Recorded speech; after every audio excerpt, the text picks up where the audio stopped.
সুপ্রিয় দর্শক, সালামু আলাইকুম। ফাতেমা সুমিস কিচেনে আপনাদেরকে স্বাগতম। আজকের পরিবেশনায় আপনাদের জন্য থাকছে বিয়ে বাড়ির চিকেন রোস্ট। এই চিকেন রোস্টটা স্বাদে, গন্ধে এবং রঙে সম্পূর্ণ রকম আলাদা ধরনের হয় এবং খেতেও দারুণ মজা হয়। চেষ্টা করেছি আপনাদের সামনে তুলে ধরতে। আমি এখানে বিয়ে বাড়ির চিকেন রোস্ট বানানোর জন্য দুইটা ছোট আকারের মুরগি নিয়েছি, 900 গ্রাম করে 1800 গ্রামের। সেখানে আমি সামান্য পরিমাণ লবণ এবং একটু জর্দা রং দিয়ে আমি একটু মাখিয়ে নিয়েছি, কারণ বিয়েবাড়ির রোস্টগুলো একটু কালারফুল হয় সেই জন্য। আমার মাখানোটা যখন হয়ে যাবে এটাকে আমি প্রায় 15 মিনিটের মতো এটাকে এক সাইড করে রেখে দিব। আর এরই মধ্যে আমি মশলাগুলো তৈরি করে নিব। আমি এখানে 10-15টা করে কাজু বাদাম এবং নর্মাল যে বাদাম আছে পিনাটস সেগুলো নিয়েছি এবং 1 টেবিল স্পুন পোস্ত দানা নিয়ে সেগুলোকে একটু বেটে নিয়েছি। আর এই ফাঁকে আমি এখানে একটা জায়ফল নিয়েছি, 1 টুকরো জয়ত্রী এবং 2টা কালা যে এলাচ আছে সেটা, এবং 1 টিস্পুন পরিমাণ এখানে আমি শাহি জিরা নিয়ে সেগুলোকে একটু গুঁড়া করে নিয়েছি। আর দেখিয়ে দিচ্ছি গোটা মশলা যেগুলো নিয়েছি, 3 থেকে 4টা তেজপাতা, 1 ইঞ্চি পরিমাণ লম্বা, 4 টুকরো দারচিনি, আর নিয়েছি কিছু গোলমরিচ, লবঙ্গ এবং সবুজ এলাচ। এখন আমি 1.5 কাপ পরিমাণ পানির মধ্যে এখানে আমি 3 টেবিল স্পুন পরিমাণ গুঁড়া দুধ দিয়ে একটু মিশিয়ে নিচ্ছি এবং সেই সাথে আমি এটাকে জাফরান দিব। এখানে 1 চিমটি পরিমাণ জাফরান দিয়েছি। জাফরানটা যদি আপনাদের হাতের কাছে না থাকে সেক্ষেত্রে আপনারা জর্দার রং ইউজ করেও এরকম একটা মিক্সচার তৈরি করে নিতে পারেন। জাফরানটা দিলে রোস্টের কালারটা অনেক রিচ হয় এবং অনেক সুন্দর হয়। সো এই পর্যায়ে আমি একটা বড় বোল নিয়েছি, সেখানে 1 কাপ পরিমাণ দই দিয়েছি, টক দই নিয়েছি। তারপর দিয়ে দিলাম 1 টেবিল স্পুন পরিমাণ মরিচের গুঁড়া, 1 টিস্পুন পরিমাণ জিরার গুঁড়া এবং সেই সাথে যে জয়ফল, জয়ত্রী এবং যে জিরার যে গুঁড়াটা করে নিয়েছিলাম সেটা দিয়েছি। দিয়ে দিচ্ছি বাদাম এবং পোস্ত দানার পেস্টটা। তারপর দিয়ে দিচ্ছি আধা কাপ পরিমাণ পেঁয়াজ বাটা। আমি এখানে লাল এবং সাদা 2 ধরনের পেঁয়াজ একসাথে পেস্ট করে নিয়েছি। দিয়ে দিচ্ছি 1 টেবিল স্পুন পরিমাণ আদা বাটা এবং 1 টিস্পুন পরিমাণ রসুন বাটা। সবগুলো যখন আমার একসাথে দেওয়া হয়ে যাবে, আমি একটা চামচের সাহায্যে সবগুলো মশলাকে একসাথে দইয়ের সাথে ভালোভাবে মাখিয়ে নিব। এই মাখাটার উপরই ডিপেন্ড করবে আপনাদের রোস্টটা কতটা ভালো হবে। এখানে বলি, আপনারা চাইলে লবণটা এখানেও অ্যাড করতে পারেন অথবা পরবর্তীতেও অ্যাড করতে পারেন, তবে পরবর্তীতে লবণ অ্যাড করা ভালো, কারণ আমরা যেহেতু চিকেনে লবণ দিয়েছি সেটা দেখে আপনারা লবণটা ইউজ করবেন।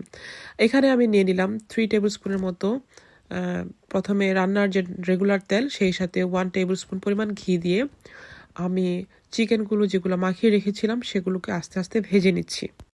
খুব বেশি লাল লাল করে ভাজার কোনো প্রয়োজন নেই, মোটামুটি ভাজা হয়ে গেলে আমরা চিকেনটাকে উঠিয়ে নিব। এখানে চিকেনটা ভাজার মূল কারণ হচ্ছে রোস্টটা বানানোর পর রোস্টটা যেন খুলে খুলে না যায়, সেই জন্য একটু ভেজে নিলে চিকেনটা একটু শক্ত থাকে। সো আমি উল্টিয়ে পাল্টিয়ে খুব ভালোভাবে চিকেনটাকে ভেজে নিচ্ছি। আর এ ফাঁকে আপনাদেরকে বলি, আপনারা যারা এখনও আমার ফাতেমা সুমিস কিচেন চ্যানেলটাকে সাবস্ক্রাইব করেননি অথবা ফেসবুক পেজটাকে লাইক করেননি, অবশ্যই লাইক দিয়ে কমেন্ট করে আমার পাশেই থাকবেন আশা করছি। আর আপনাদের বলে দিচ্ছি, বাকি যে চিকেনগুলো ছিল সেগুলোকেও আমি একমতো করে ভেজে সবগুলোকে উঠিয়ে নিয়ে আমি এখন আস্তে আস্তে মূল রান্নার দিকে চলে যাব। সবগুলো যেহেতু উঠানো হয়ে গেছে, এখন আমি আলাদা করে একটা প্যান নিয়েছি। প্যানে এখানে 3 টেবিল স্পুন পরিমাণ রেগুলার রান্নার তেল দিয়ে দিলাম এবং সেই সাথে আমি 1.5 টেবিল স্পুন পরিমাণ ঘি দিয়ে দিচ্ছি। ঘি এবং তেল একসাথে দিলে টেস্টটা অনেক ভালো আসে। এই পর্যায়ে আমি অ্যাড করে দিচ্ছি যে গোটা মশলাগুলো নিয়েছিলাম সেগুলো। গরম তেলে গোটা মশলাগুলো যখন সুন্দর করে ভাজা ভাজা হবে, তখন গরম মশলার যে ফ্র্যাগনেন্সটা আছে সেটা কিন্তু পুরোপুরি বেরিয়ে চলে আসবে, তখন এক ধরনের অ্যারোমা বের হবে। আর এই পর্যায়ে আমি দিয়ে দিচ্ছি এখানে আধা কাপ পরিমাণ পেঁয়াজ কুচি নিয়েছি।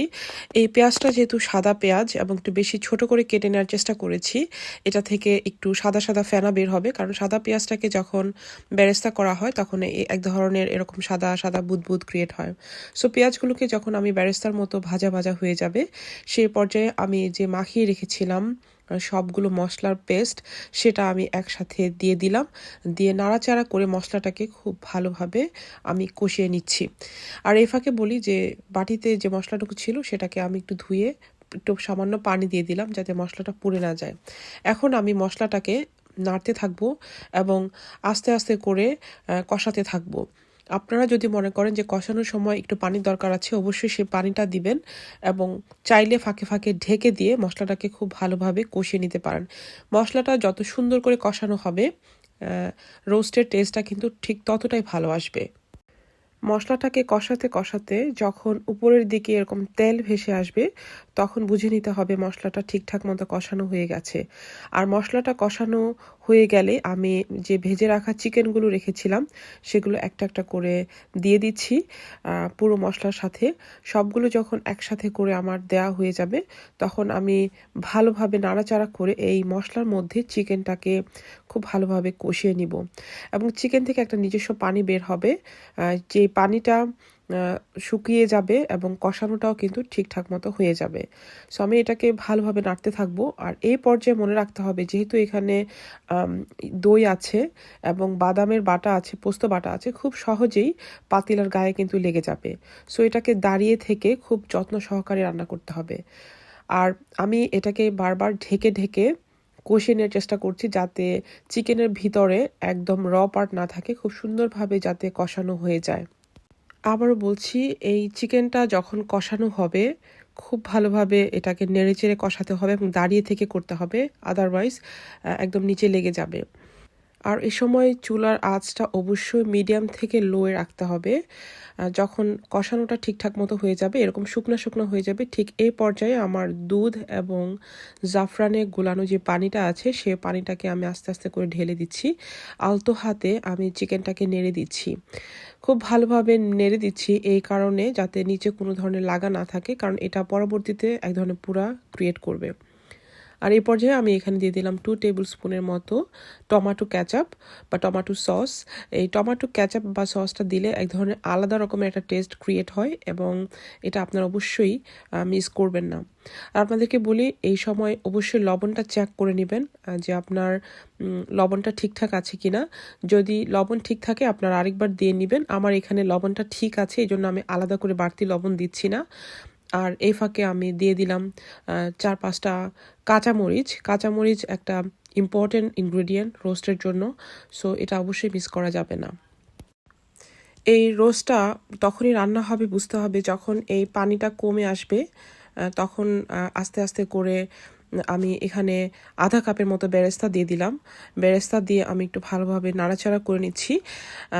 এই সময় বেরেস্তাটা দিলে বেরেস্তার যে ক্রিমিনেসটা সেটা পুরোপুরি রোস্টের মধ্যে মাখা মাখা হয়ে যায় এবং একটা ক্রিমি টেক্সচার ক্রিয়েট করে। আর ঝোলটা যেহেতু শুকিয়ে আসছে, কমে আসছে, এ সময় একটু মনোযোগ সহকারে নাড়াচাড়া করে দিতে হবে।